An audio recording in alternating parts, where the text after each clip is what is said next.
Ooh, this looks a little different to me tonight. All right, we're live. Welcome. It's Mark coming to you from Baker's Green Acres, lovely Marion, Michigan. Today is I don't even know what day it is today. How would I? It's the 25th of November, 2025. And this is Thanksgiving week. Yes, I'm sure you know that. And let's see. Not a normal day around here by any means. Yesterday, Monday, we processed all of our turkeys for the year. So there was 50 of them. And so that gave us about 3/4 of a day of work. And they went in the cooler probably about, 1 o'clock. And then we made arrangements with the people who were purchasing those turkeys to come last night between 5 and 7. And we got about half of them gone. And then today we kind of stayed open and hung around, and people showed up in and out and took their birds. So they're all gone, and that's a good thing. It's kind of nice this time of year when animals that you've taken care of all summer long start to leave and dollars are deposited in their place, and then we don't have the feeding to do, and it's like a lot of the responsibility goes away. So it's kind of a nice thing. And we had our last chicken processing day last Friday. So we're done with poultry for the year. So all that equipment is going to get put away, cleaned up, put away, and we won't be touching it again till next spring. Yep. And, it's funny because there was a time when we just kept going. And when people would call and they'd have a small group of birds, we'd say, yeah, okay. And so we just kept going. And we stopped doing that a few years ago, and it's kind of a good thing. So it compresses everything into days that are worth getting all the equipment ginned up and running. We've learned a lot about that concept through the whole chicken processing business. There was a time when people would call us and say, oh, I've got 100 birds. I'd like to bring them in to process, this Friday. Can I bring them in Wednesday? And we'd say, yeah, okay. And so we'd be doing something on a Wednesday, and we'd have to break off and get all those chickens unloaded and put where they got to go. Of course, they got to be out of the sun, and they're going to be there for a couple of days. So then we have to water them, and we stopped doing that. And then we even compressed it even more. There was a time when we would just take them the day before. So if we're processing on a Friday, the day before, all day Thursday, we had people coming and going. And so you couldn't really get into something and not get disturbed. And so we compressed that down further, and we said everybody has to be here between 5 and 8. We left 3 hours, and we thought we were being kind of, I don't know, like soup Nazis. But as we have progressed in this, we've compressed it down to 2 hours, and next year we're going to compress it to 1 hour. And as we thought about this, if you are going to go to, say, a dentist, they say your appointment time is this. And if you say, well, I can't come, then I have to work. And they'd say, that's what we have, take it or leave it. And you don't get a dentist that says, okay, well, you can come in at 8 o'clock at night, and then I'll take care of you. I'll finish my dinner and I'll come in.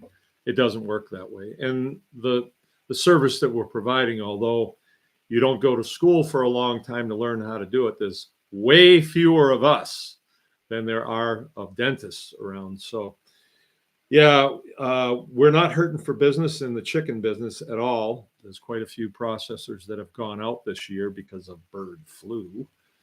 And, whoever their masters are believe that there's more of a risk now that bird flu is amongst us.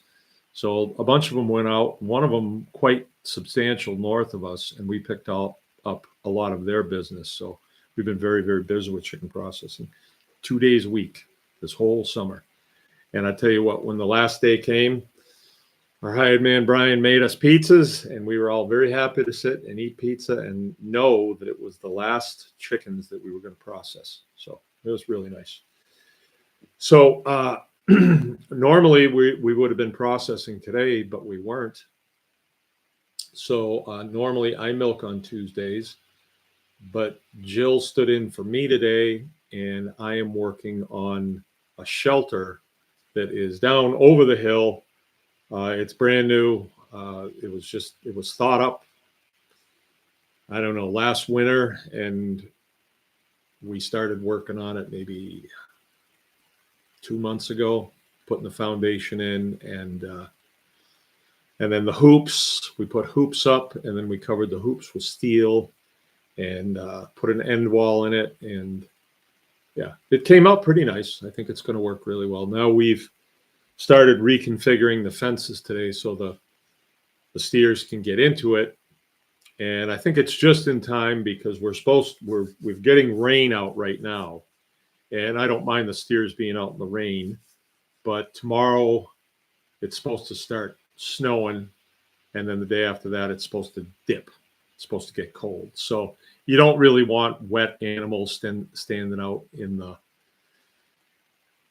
wind if you can help it. And we can help it. So we did help it. And we're a little pressed for time because tomorrow we've got a couple things that got to get done. And so we did as much as we possibly could today, and had to take my family out for a burger to celebrate the end of chicken processing season. So we're just getting back from that. It was fun. We went up to Lake City, went to the tap house because the boys think that's pretty cool. They got TVs all over the place, and it was crowded and stuff. They like that.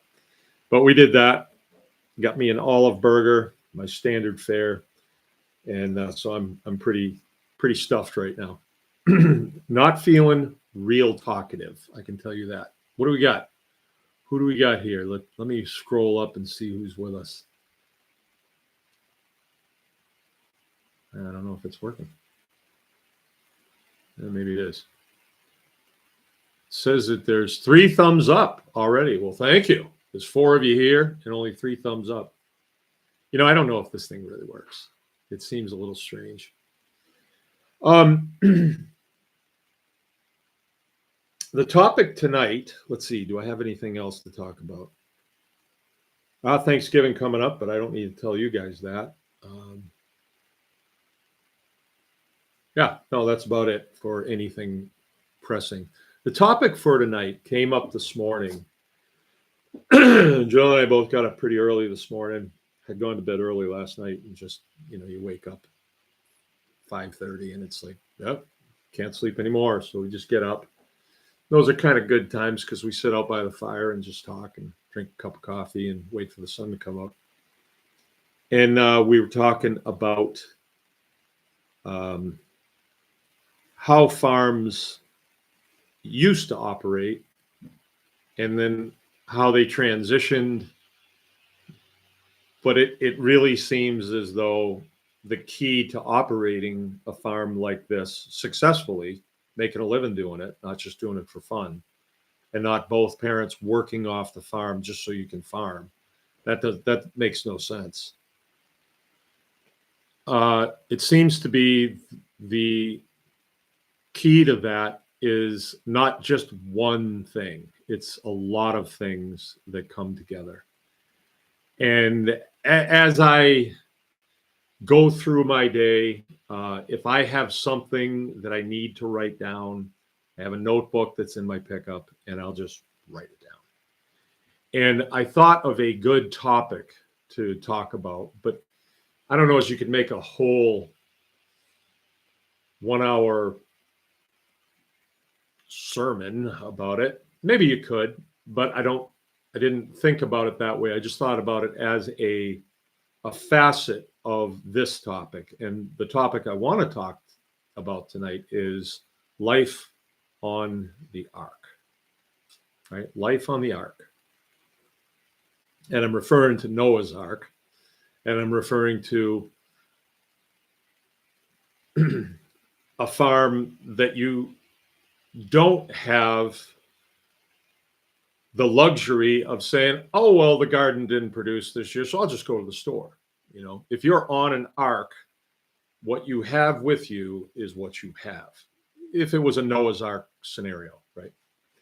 So I've referred to the farm, our farm before, as the ark, because it does, if we build it out with this in mind, I almost said correctly, if we build it out with this in mind, we never fall into the temptation to go really big on this and really big on that. You want to, we have stayed away from that. We've done that. Oh, yes, we've done that.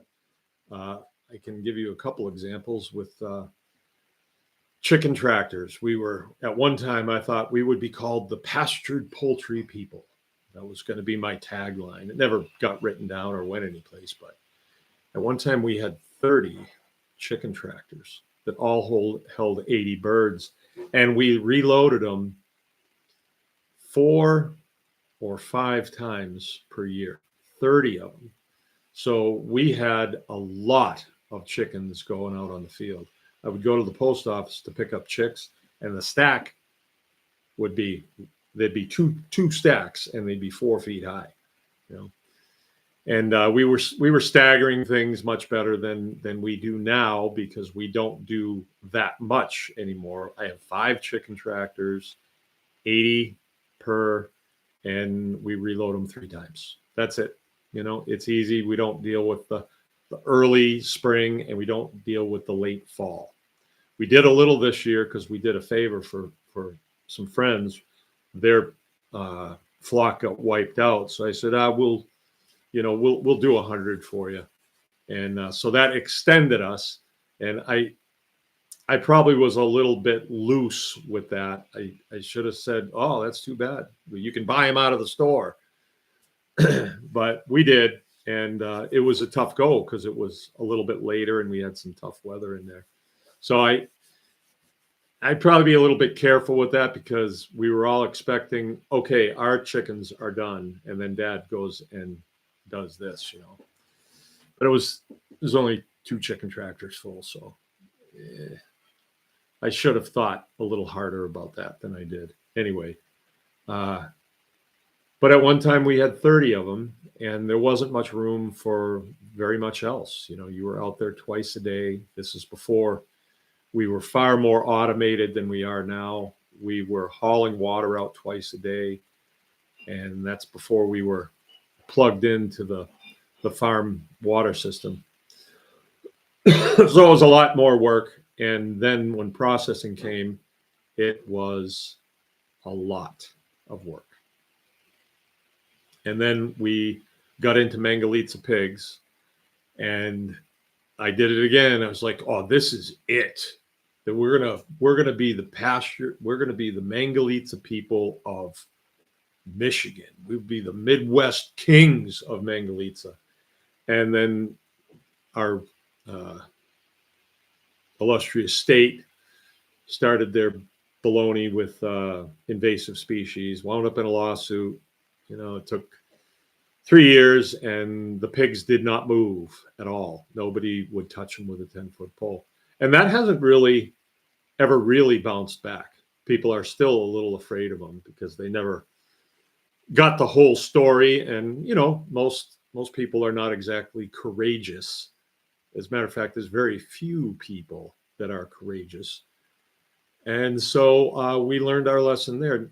Now I have 4 sows and 1 boar, and that produces more than enough, and it still leaves room to do other things.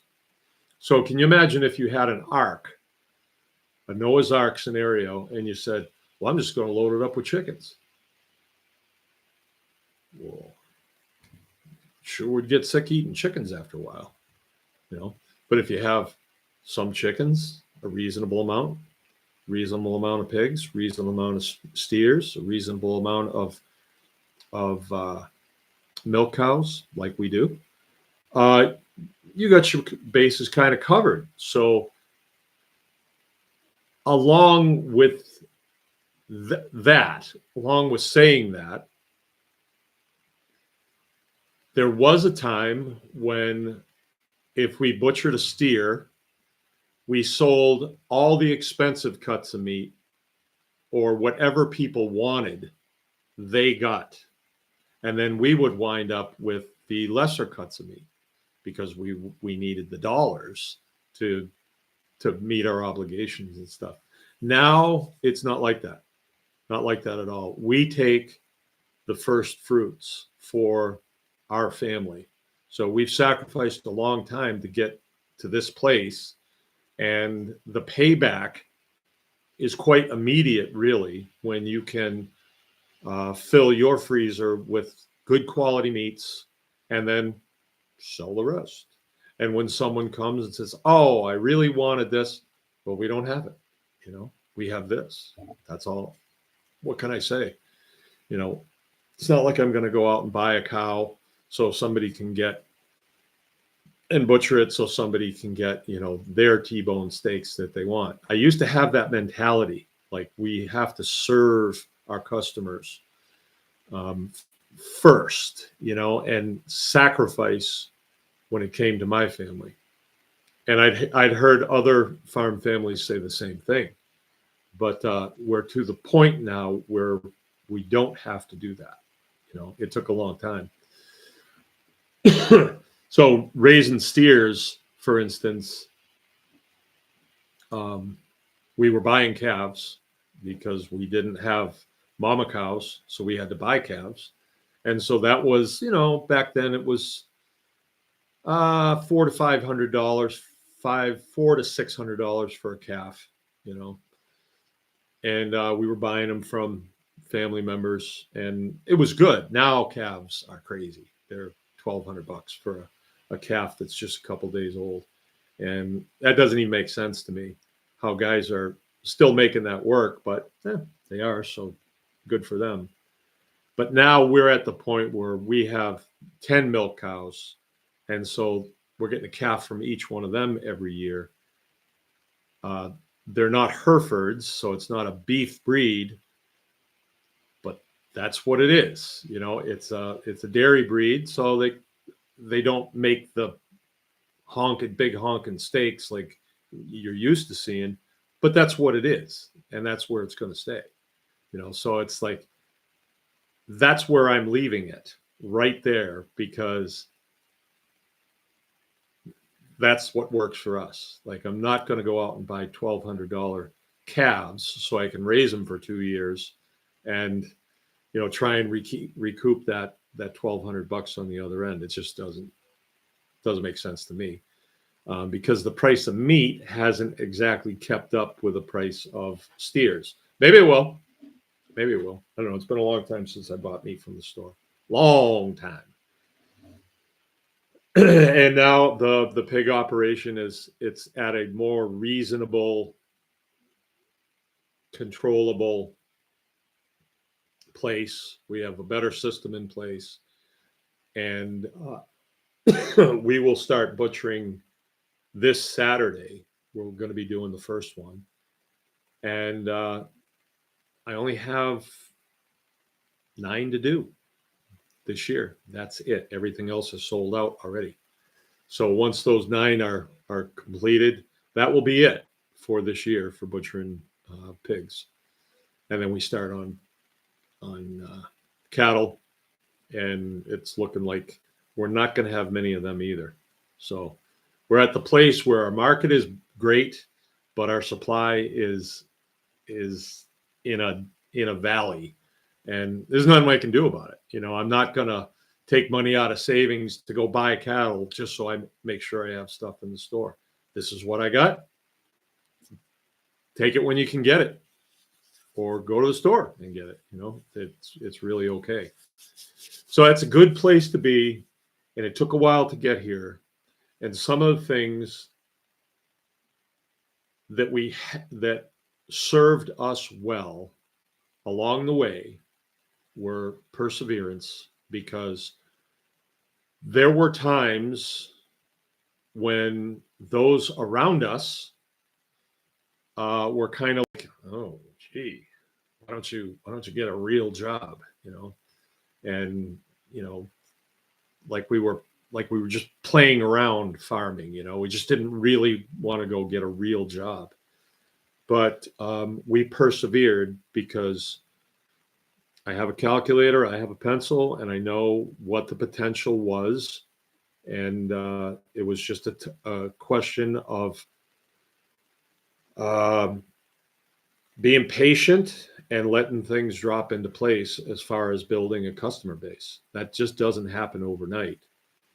And, there was a few bumps in the road as far as like this Department of Agriculture and stuff. They were a real pain in the keister, but that's done. We learned through that whole thing, got a good lesson in how things really work and how to navigate that. And it's fine now. I never would have known that otherwise, because they don't tell you. It works against them if they tell you the way things really are. They kind of talk in terms of the way it ought to be, right? In a country without a constitution. But anyway, we worked through that, and that's good. And then we were to the place where we started investing back into the business, and that's when we built out the milking operation, which, you milk one cow and then you share some of the milk, and you say, ooh, if I extrapolate that out over 10 cows, that looks good. And so we're on our way there. I have 10 cows, although 2 of them are not cows, they're heifers, but I'm pretty sure they're pregnant. So at some point we will have 10 cows, which really means if you're going to milk 10 cows, it means you really need to have about 14. And that is a reasonable number, for property this size, and the amount of hay that we produce off of it, and the amount of work you want to do too. If you generate 30 gallons of milk a day, it's got to go someplace. It can't just sit in a tank. So you have to have the milk matching up with the customers, and then you have to have a system in place where you can do the transport and the transfer. You have to do that. And so we've been working on that for a few years now. And, the farm store has worked out really good. We have people trained into a system that is working. So when I get new herd share members, I say, this is how it works. Many people do it. You can too. Drive up the driveway, stop right here, get in, get your milk, and drive right through. You don't have to run anything over. You don't have to back up. You can pay online if you want. There's all kinds of ways that you can pay. And it's worked out well. I've recommended the dairying business to many people. And again, if we look in the rearview mirror and you start to understand barn structures, which I never did. I really never did.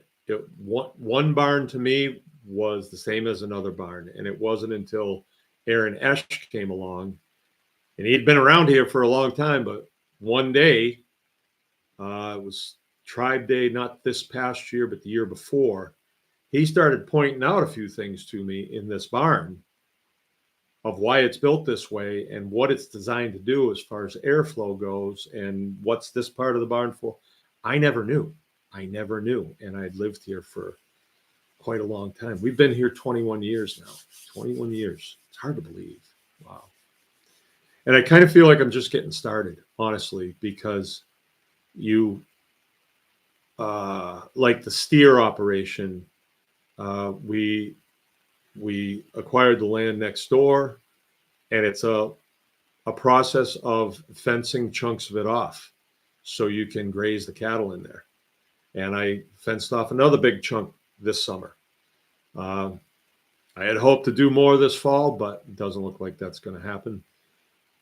But we'll pick it up again next spring.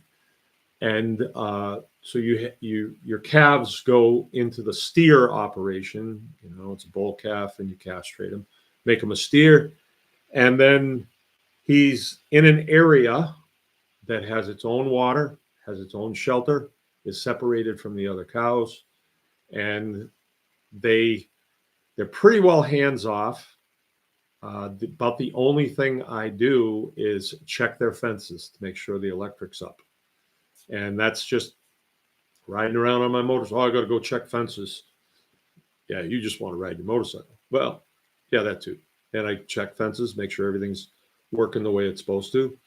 And they stay in place.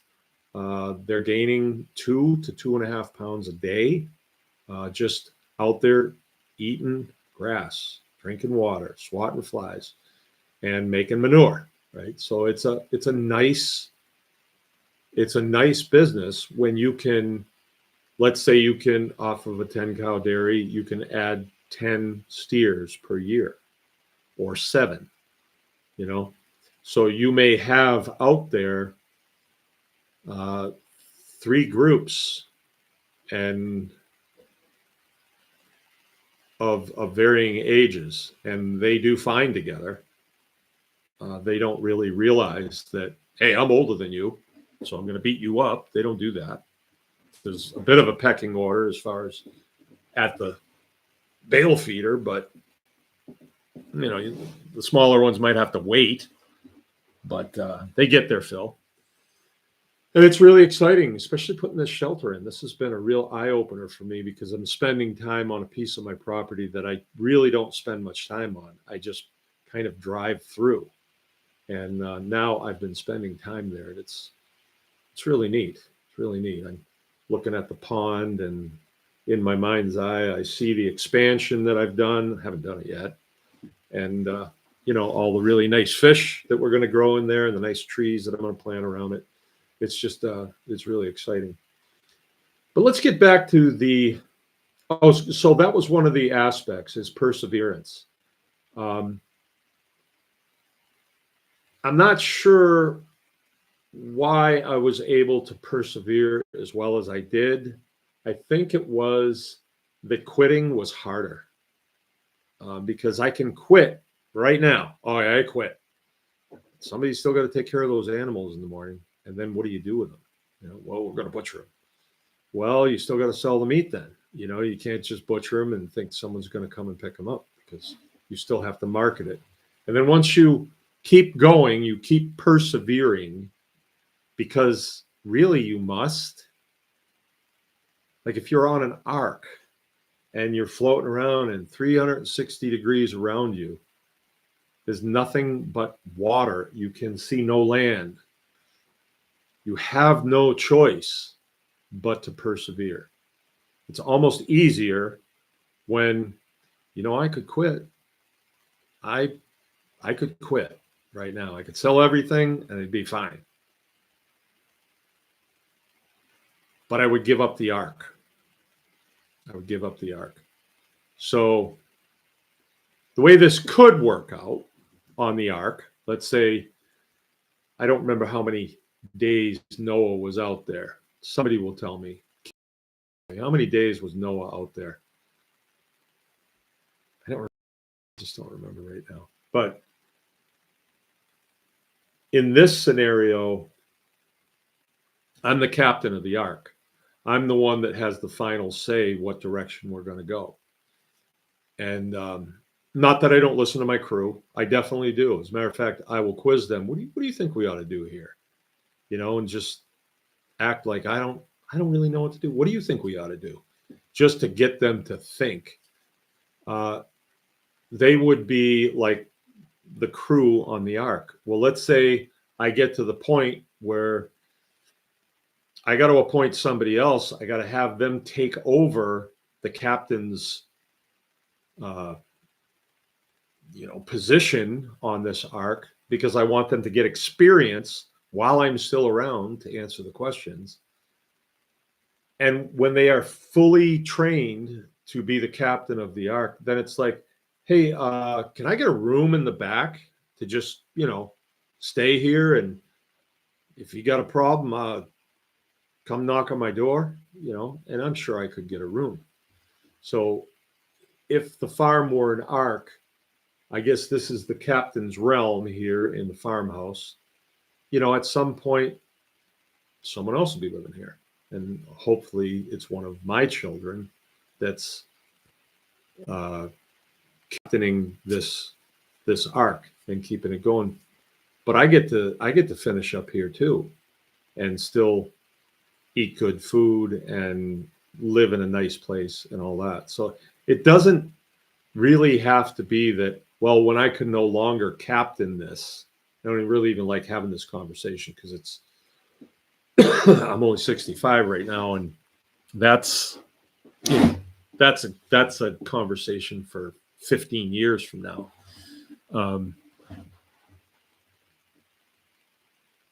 But it is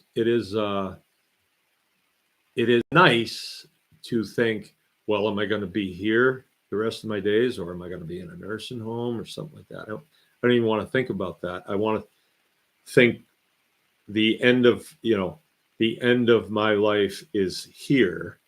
And well, if we were on the ark and that's it for me, I pass on. What do you do with the body? Bury it at sea. Put a cannonball in each sock and see ya. Let them go. Burial at sea. Well, wouldn't it be nice to be buried here? And you can do that. I can go to Parker Homes and say, hey, I need some 1-inch pine. Better make it like 3/4 inch pine, right? It doesn't need to be 1 inch. Won't be around long. Then you just build a box and dig a hole. Be done. Don't have to spend $10,000 with a guy that does it for a living, Oh, he's really good with a screw gun, isn't he? No, my boys can handle that.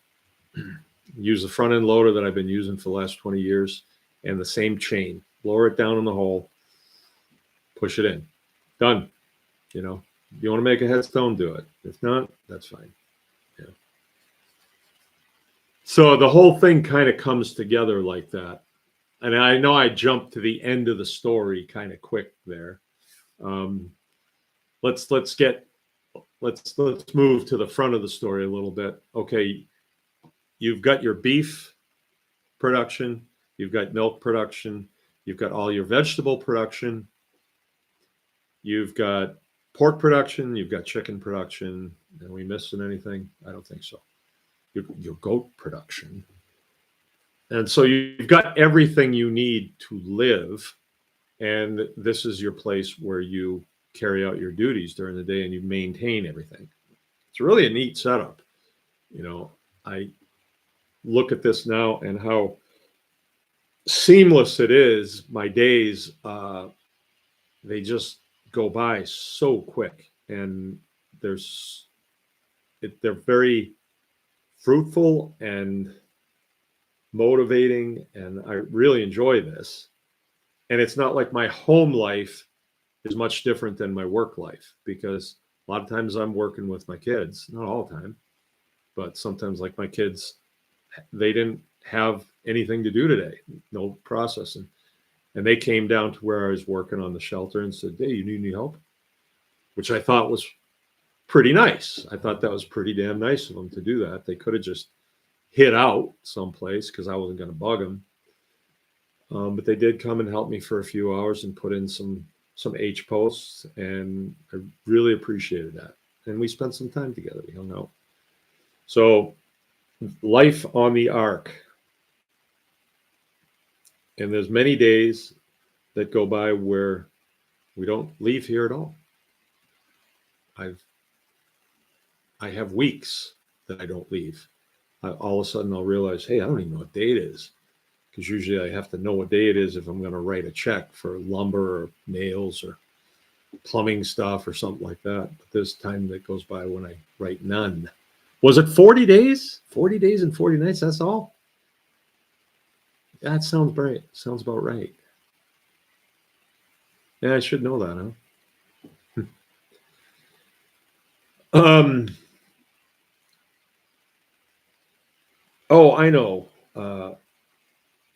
what I was going to say about tenacity and staying with it. Um, Sometimes you have to take stock of, okay, well, what have I accomplished? What have I accomplished? And if you work in the auto industry or aircraft industry or something like that, is what they call seniority. Like you've got seniority. It's like from the day you hired in until now, you're gaining seniority within the. I mean, you might be a horrible worker, but you got seniority, right? And so you do get some of that too. You get longevity when you're able to say, well, I've been doing this for 20 years. That's a chunk. I was in the military for 20 years. I kind of look back on it and I feel like I think I understood what was going on. I think, or I knew my little place, but the further I get from it, and I study military history quite a bit, and I realized, oh, I thought this was what was going on, but that's not really what was going on. So, and 21 years doing this, there's guys that have been doing this since they were knee high to a grasshopper, and they're in their 90s. I have a neighbor like that, and so they know a lot. There's a lot to know, and you gain knowledge every single day, especially if you hang around with the right people. When you hang around with people who want to gain knowledge, then you grow together. If you hang around with people that are stuck, and they're complaining, and they don't follow through on what they do and things, that's not good for you. You want to hang around with winners, not losers, right? Win for the farmers. How do they do that? W. It's a W. A W. I don't know. All right. Yeah. So longevity. Longevity is something too, because it shows that at least you've been there for 20 years and they haven't thrown you out. So you must be doing something right. But longevity isn't always an easy thing to do because, like, I like to relate to you guys how things are here. And when we have a tough day, I like to tell that too because, hey, that's part of it. Oh, a week ago, I went to feed the calves, and one of my favorite calves, his name is Covey, named him after our intern of a couple of years. He got his head stuck in a feeder, and he must have panicked, and he choked himself. Yeah, choked himself to death. Nice little calf, Jersey, just a real beauty. And so I had to get him out of that feeder, and I had to put him in the compost pile. And yeah, that was a tough day. It's not the dollars, but that's part of it. He was worth. Could have got some nice, good money out of him if I sold him, but we were going to feed him out, and he would have fed us. But instead, he's feeding the worms in the compost pile.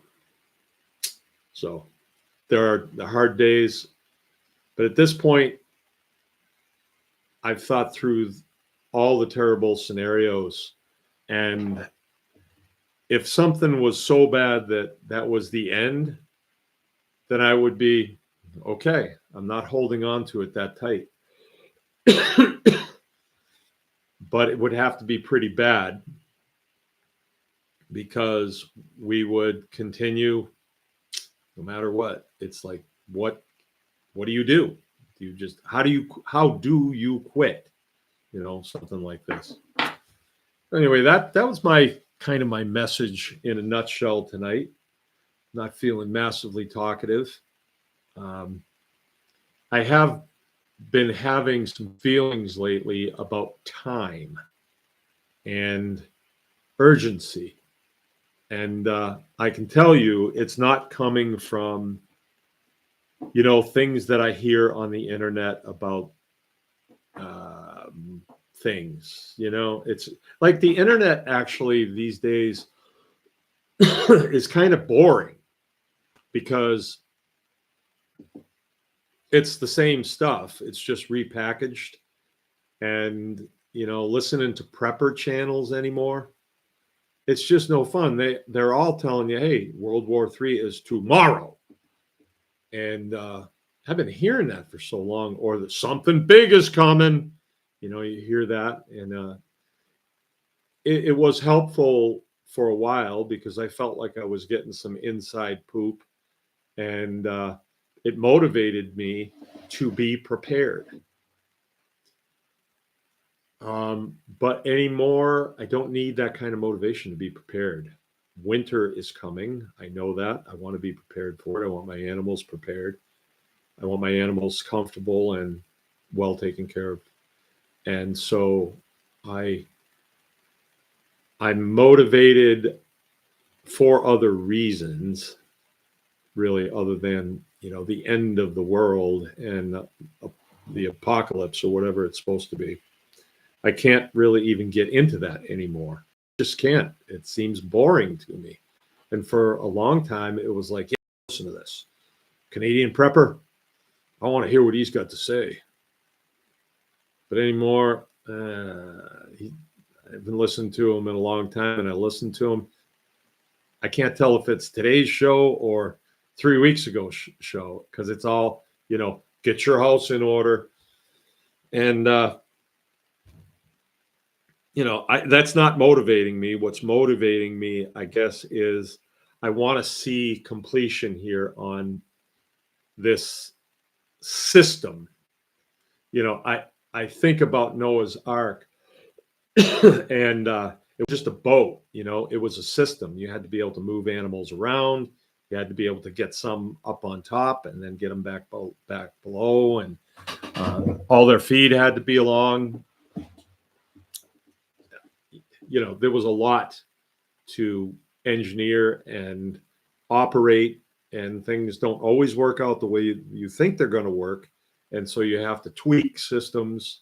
So I would reckon, I don't know if that's a true story. It quite possibly could. I don't know. It's a good story, sure. But it would take some doing. Just like on this place, we have reconfigured and rebuilt and realigned systems constantly. That's what I'm working on today, actually. And just making things so they work better. They require less of my time. Oh, yeah. I've been thinking about time management. There was a movie that we watched years ago. It was this. It was a good movie. I don't remember the name of it, but it was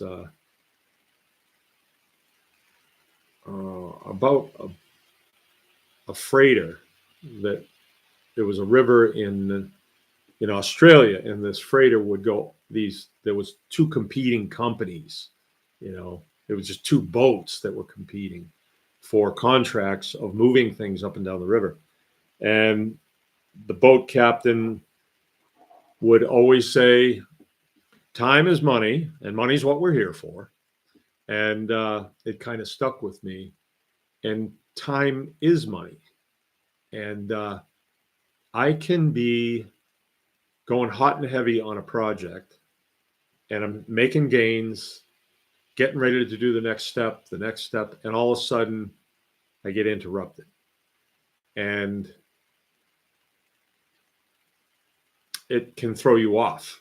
I mean, completely off. Even just a phone call can throw you off and break your stride. And so I've been very careful lately not to allow interruptions that quite possibly could be dumb. Dumb. Now, if my wife wants to talk to me, oh yeah, it usually isn't an interruption if she's got something to say to me or get my attention about something. It's usually not an interruption. It's usually from the outside. And you get up in the morning and you think, okay, I'm going to do this, this, and this. And somebody sends you a text, hey, can you do this for me today? And I'm getting pretty stingy with my time because the closer I get to completion, the more urgent it becomes to me. It really does become more urgent. Like when this project's done, the lights are hung up, everything's done, we pick up our tools, we walk away from it. We shouldn't have to go back down there for years or until we modify what we've built there. I do want to put a hay shed off the back of it, but it's not happening this year because we don't have the time to do that. We have one other project that must be done before we get into serious winter, and it's a sizable addition onto the barn. And this is because I have more milk cows than I ever had, and I have to do it. What's nice at this point is I'm not up against, well, we don't have the funds to do it. You know, we got to scrounge around for this and that. No, I have the funds to do it. And I'll be ringing Parker's phone here pretty quick, probably next week with a list. And it's going to be a pretty decent list. And I will see. Maybe he can get it out for me quick. And that must be done. I know we will be working in the snow on that. I know we will. But it has to be done. So, and then once that's done, I got one small project. Well, no, it's not small. It's actually the apartment over the milk house. But mostly we've took a good swing at that. We've got to get the drywall up on the inside. The electric, all the electric's got to be run. The plumbing's got to be run. But it's all kind of inside work for wintertime. So not very stressful. Outside work, when it is snowing and blowing, you know, that you can run into some trouble doing that. So anything that I'm saving for deep winter projects, if I can make sure that they're inside projects, that's what we're going to do. That is what we're doing. All right. Well, onward. I hope there's some good information there. I haven't seen many comments on here. I got 7 thumbs up. How about that? 40 days and 40 nights. Of course. Of course. Abundant living, your health. Oh, that's Jill. She's the only one on here. Anyone can farm experiences on here. Nobody else is in. No one else is talking to me. Is anybody out there, or am I talking to myself? Can somebody say something? Something. Oh, Brian Jacobs going to say something. Nothing? All right, fair enough. I'm out of here. Remember, anyone can farm. Now's the time to get serious. Good night.